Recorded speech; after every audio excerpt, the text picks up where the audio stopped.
Alrighty.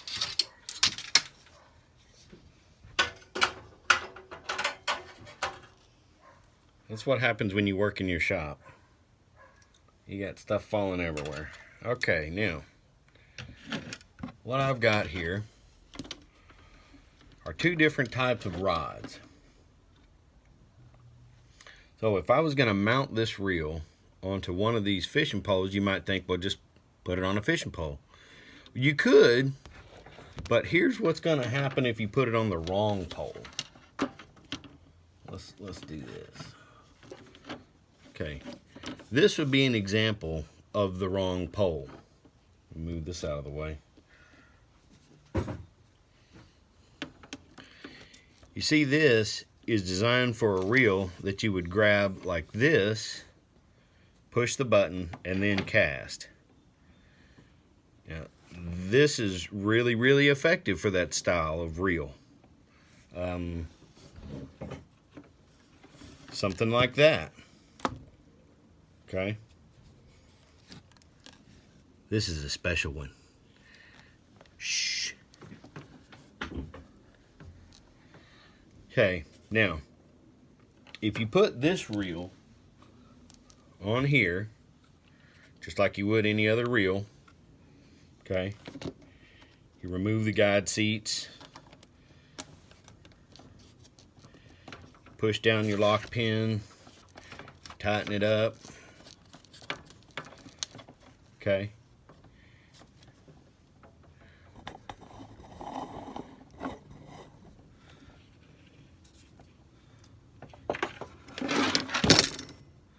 This reel is designed to be fished like this, okay?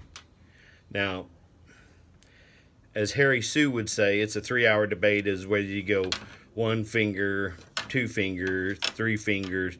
It's really all about comfort level. Me, I've always used 2 fingers because this is my trigger finger. Your line would come up like that. You would lift your bail, you'd hold your line, and then you release your finger when you get ready to cast.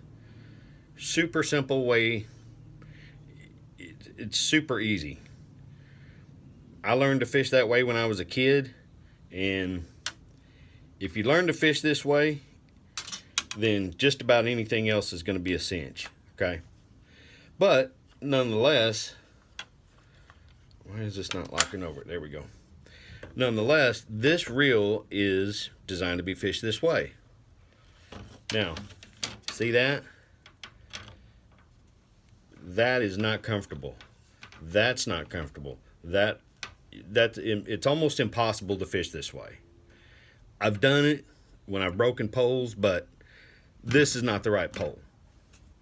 So, just take it back off. Loosen up your locking slide locks there. There's a better view of it. Take that off. And then, this is a good pole. There's nothing wrong with this pole. You see? Okay. Just a regular old 5-foot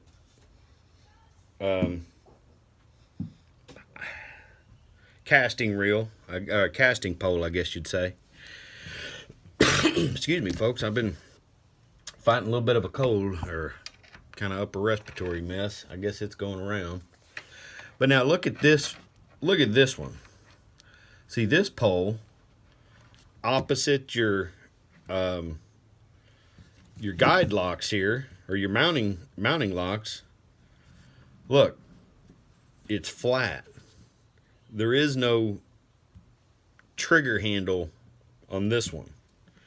Okay, now let's see how this goes together. Sorry, I'm a beginner. Okay.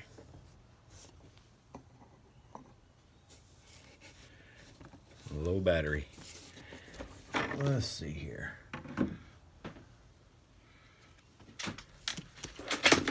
Is this better?